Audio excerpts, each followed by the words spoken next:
Kalau kalian mau beli smartwatch murah, kira-kira fitur apa aja sih yang paling penting dari smartwatch yang bakal kalian pilih? Kalau buat saya pribadi, dari pengalaman saya, kalau pakai smartwatch tuh ujung-ujungnya ya paling sering dipakai ya buat lihat waktu ya. Fitur yang lain ya relatif jarang untuk saya pakai. Jadi yang paling penting menurut saya adalah fitur-fitur basicnya, kayak displaynya bagus, watch face-nya banyak, dipakainya nyaman, baterainya tahan biar nggak keseringan ngecas, dan terutama kalau bisa interface-nya ringan. Karena ya memang nggak enak juga ya kalau pakai smartwatch, nge-swap-nya tuh agak nge-lag gitu ya. Tapi sayangnya interface ringan ini tuh cukup susah untuk kita dapetin di smartwatch yang harganya murah. Tapi untungnya, kita bisa dapetin semua fitur basic yang tadi saya sebutin di smartwatch yang bakal kita bahas kali ini. Walau ya tentunya ada beberapa hal yang harus dikorbanin ya. Harganya hanya 450 ribuan aja, inilah Oase VF1. Pengorbanan pertama adalah di packagingnya yang simple banget, jadi biar nggak mahal di packagingnya kali ya. Nggak kayak kakaknya Horizon W1 yang cukup keren packagingnya. Di VF1 ini boxnya polos aja, bahkan nggak ada nama modelnya pun ini ya di box depannya. Kecuali di bagian belakangnya berbarengan dengan beberapa spesifikasi kayak warnanya, lalu udah tersertifikasi IP67 yang artinya udah bisa dipakai berenang asal nggak dalam-dalam amat ya. Ukuran layarnya 2,4 x 2,8 cm, kapasitas baterainya di 180 mAh, yang kalau saya aktifin semua fitur monitornya kayak continuous heart rate detection, drinking water reminder, dan wither. Kalau psychological cycle reminder nggak saya aktifin karena saya nggak mens. Ini baterainya sehari habis sekitaran 15-20% ya, which is artinya dari full bisa tahan sekitaran 5-7 harian lah. Jadi ini aku golong cukup bagus lah untuk daya tahan baterainya. Dan terakhir support untuk iOS dan Android, dan kalau di Android ini nama aplikasinya adalah David, jadi nanti kita tinggal install aja aplikasinya. Di dalam boxnya juga standar aja, yaitu ada smartwatch-nya, kemudian kabel charging, buku manual, dan kartu garansi yang berlaku selama 6 bulan. Untuk desainnya juga basically sih standar aja ya, yaitu ngotak dengan tebal body sekitaran 12 mm, udah pakai kaca melengkung, kemudian di bagian sampingnya ini ada tombol menunya. Ya nggak beda jauh lah desainnya dengan kebanyakan smartwatch lainnya. Tapi untuk build quality-nya sih ini udah sempurna banget ya, karena saya nggak nemu sedikit pun ada kekurangan dari finishingnya. Untuk warnanya sebetulnya ada dua pilihan, yang saya pegang ini warna hitam dengan strap hitam, tapi juga sebetulnya ada warna silver dengan strap pink buat ceweknya kali ya. Untuk material bodinya dari zinc alloy, strapnya silikon yang udah nyaman buat dipakainya, dan terakhir kacanya udah tempered glass, jadi udah tahan gores, yang sayangnya belum ada anti fingerprint coating, karena bekas jari saya masih gampang banget ngebekas di kacanya. Dan untuk tag sebagai smartwatch fashion, ini sebetulnya agak catatan ya.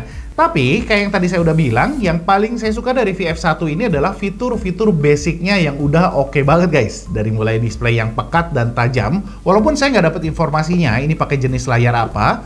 Dan yang paling penting interface-nya ini persis dengan kakaknya Horizon W1, yaitu ringan banget. Jadi bikin lebih enak banget gitu ya, nge-swap-swapnya, pilih-pilih menunya, kemudian kita ngatur untuk interface layarnya. Ini bikin nyaman banget lah ya, yang jarang saya temuin di smartwatch murah.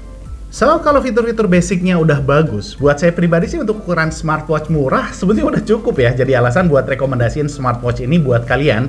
Tapi yang nggak afdol kalau kita nggak bahas untuk fitur-fitur lainnya. Jadi kita bahas dari fitur yang paling penting dulu menurut saya, yaitu notifikasi. Yang sayangnya kurang fleksibel ya, karena di VF1 ini kita hanya bisa pilih 10 aplikasi aja. Walaupun untungnya yang penting-pentingnya sih udah ada, kayak WhatsApp, Facebook, dan Instagram.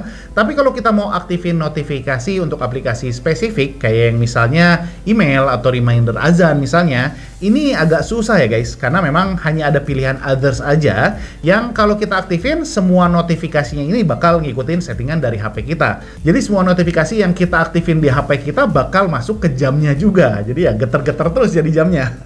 Untungnya catatannya hanya itu aja, karena kalau untuk notifikasi lainnya sih udah kegolong oke. Untuk telepon masuk, kita bakal dapat notif dan getaran, termasuk opsi untuk nge-reject teleponnya juga. Lalu kita juga dapat notif getar untuk SMS, WhatsApp, WhatsApp call juga, dan semua apps yang kita aktifin notifikasinya.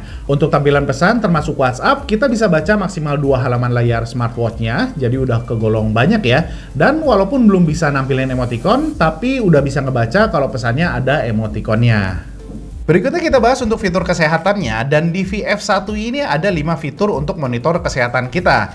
Yang pertama adalah jumlah langkah harian, lengkap dengan jumlah kalori terbakar, jarak yang ditempuh, dan chart jumlah langkah harian.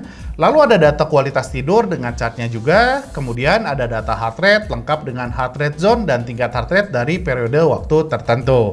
Sebagai tambahan, berikutnya ada pengukur tensi atau tekanan darah, lengkap dengan nilai referensinya dan chartnya juga buat monitoring. Dan fitur kesehatan yang terakhir adalah pengukuran SpO2 atau kadar oksigen di dalam darah kita, lengkap dengan nilai referensi dan chartnya juga, yang sebetulnya ini cukup penting ya di era COVID kayak sekarang ini. Berikutnya ada info cuaca yang lengkap dengan prediksinya juga, yang datanya diambil dari HP kita tentunya. Dan terakhir ada remote music player untuk play, pause, next track, dan previous track yang responsif banget ini ya. Karena dari pengalaman saya, biasanya music player di smartwatch tuh lemot atau sering nge-lag, tapi di sini lancar banget remote-nya. Hanya sayangnya kita nggak bisa atur volumenya, dan satu lagi kita nggak bisa pakai music playernya di mode olahraga. Dan masih ngomongin mode olahraga, di VF1 ini ada 8 template jenis olahraga yang paling sering orang lakuin. Dan karena VF1 ini fokusnya bukan ke olahraga, jadi data yang ditampilin juga standar aja ya. Kayak data heart rate, kalori, step, jarak, dan level heart rate kita, ya kayak kebanyakan smartwatch lainnya lah ya.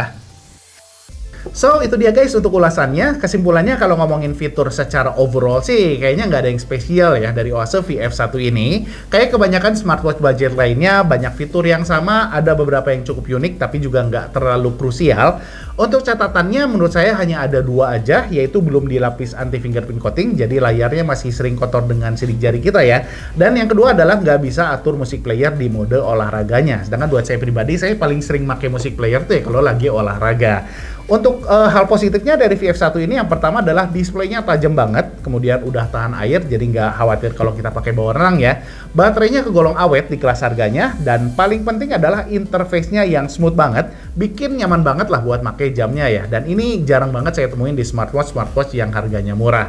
Oke guys, itu aja ulasan tentang Oase VF1-nya. Mudah-mudahan bisa ngasih gambaran buat kalian semua. Mohon maaf banget kalau ada kekurangan, semoga videonya bermanfaat. Giris out, Assalamualaikum warahmatullahi wabarakatuh.